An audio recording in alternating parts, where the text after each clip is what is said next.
Harms, reporter for CoStar News Hotels, and I'm here at the 2026 Hunter Conference in Atlanta, and I'm speaking with Gray Rains, CEO and managing partner at Rains Hospitality. Gray, thanks so much for taking a break from the conference to chat with me. Glad to be here. Glad the sun's out here in Atlanta. I know, it's a beautiful day. It is. Well, maybe just a good place for us to start.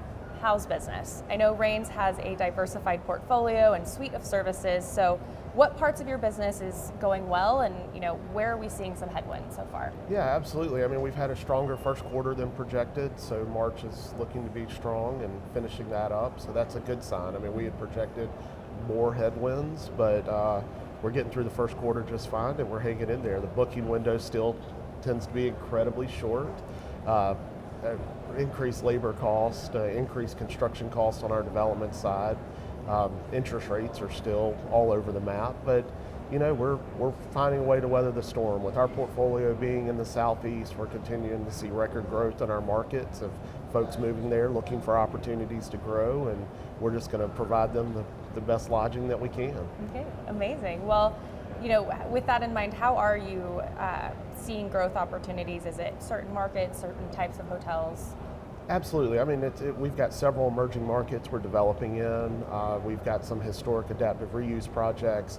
There has to be a unique story to each of them. I think that traditional development is the toughest it's been in my career. So we're looking for those opportunities. We're looking for that edge that allows us to build new hotels, to renovate old properties, convert.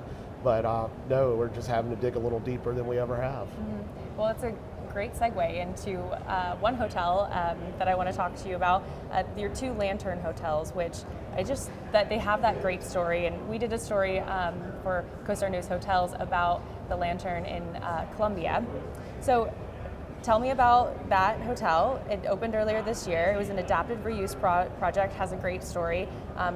Tell me about bringing that vision into a reality. It's just the most amazing property. I mean, starting with the property itself, an old fire station, downtown Columbia, South Carolina, and then to be mission-driven, mission-focused, partnering with the Carolina Life Program, Carolina Hospitality Tourism School, to bring all of that together to a property that, unlike anything Columbia has seen, a dynamic food and beverage program, really neat historic rooms, but again, it comes back to the mission. So partnering with the University of South Carolina Life Program, creating opportunities for students with intellectual disabilities, giving them an opportunity within their amazing world of hospitality, not just a job, but a career path. And it's not just the impact for the students, it's the impact for their families that make it so powerful. And to see those kids come to work every day and they're excited, and we are giving them the tools to be successful in hospitality. Yeah, I go into it in a little bit in the story, but really, why was that such a kind of match made in heaven to combine this program with the hospitality? We give full credit to our partner, Rick Haydick.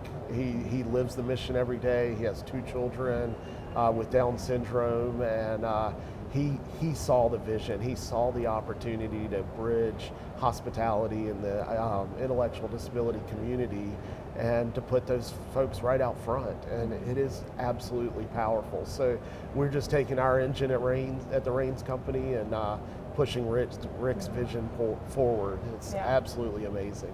Well, tell me a little bit about the property too, because it is, as you mentioned, a historic firehouse. People who haven't seen the pictures might be like, what does that even look like?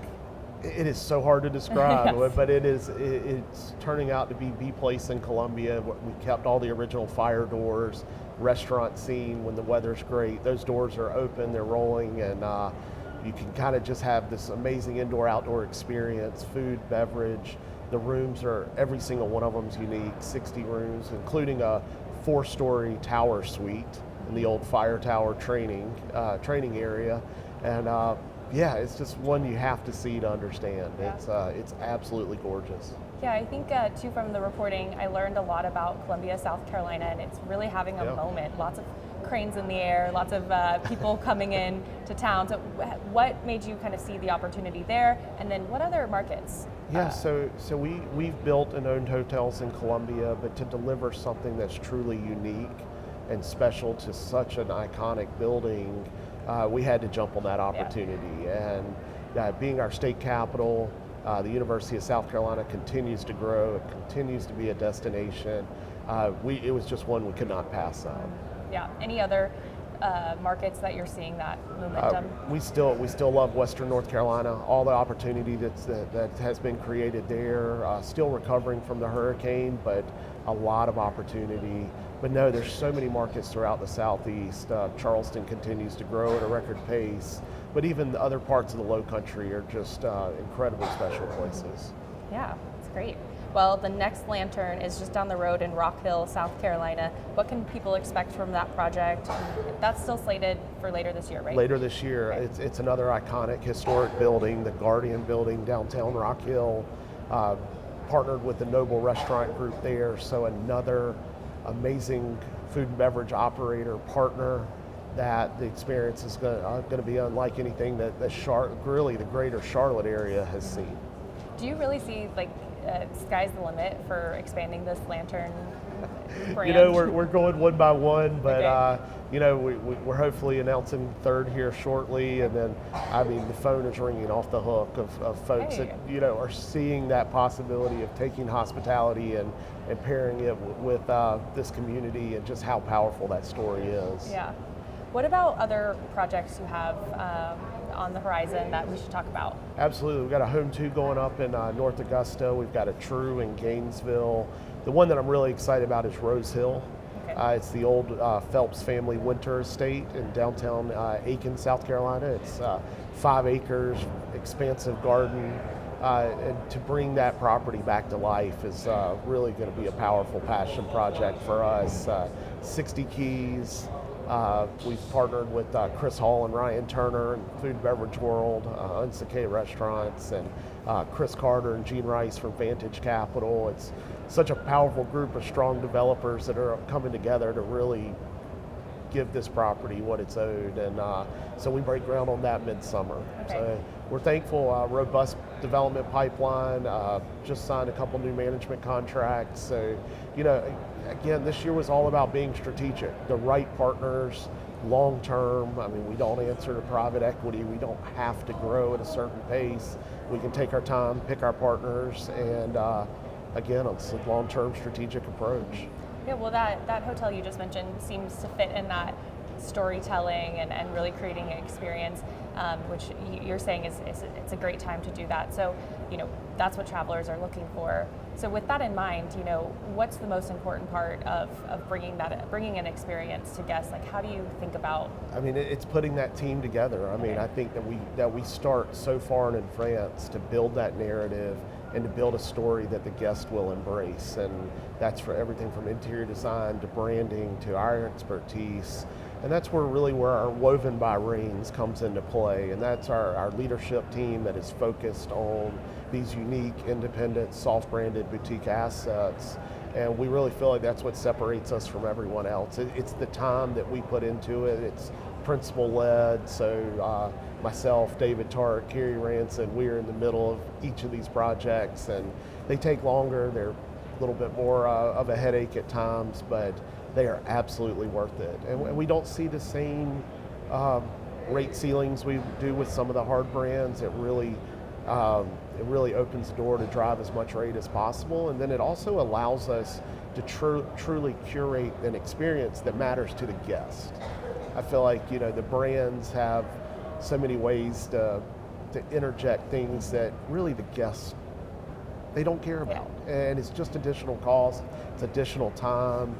And with these projects, being able to curate the story and truly focus on what the guest wants and needs, it allows us to drive a hotel that really doesn't have a rate ceiling. Yeah, amazing. Well, with all of this in mind, I know we've talked about a lot. How are you thinking about the rest of the year? What are you focused on?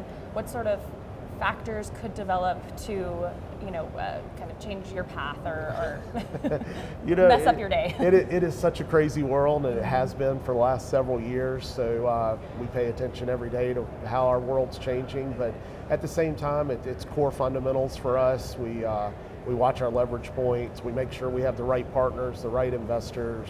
And again, we're not looking for short-term impact. It's everything we're doing is paying attention to how this affects us long-term.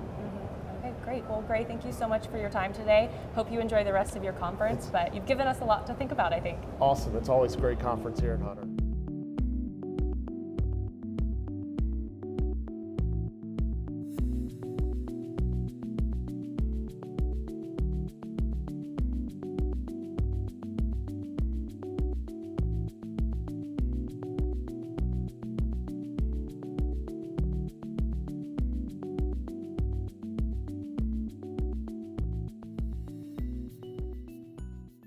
I'm Terence Baker, News Editor, Europe, Middle East and Africa, and I'm the host of The Upgrade, a CoStar News Hotels podcast for the EMEA region. In it, I discuss with special guests the pressures, challenges, joys and exhilaration that comes with managing, owning and developing hotels, hotel firms and ownership companies in our glorious multifaceted industry. Discovering the EMEA region from the scenic northern shores of Norway to a heights of Table Mountain in South Africa, from a warm welcome in Killarney and Galway in Ireland, to the glistening skyscrapers of Dubai, and most likely some chat about birdwatching, distance running and the English Premiership. Join us wherever you find your podcasts, on Apple Podcasts, on Spotify and on other platforms.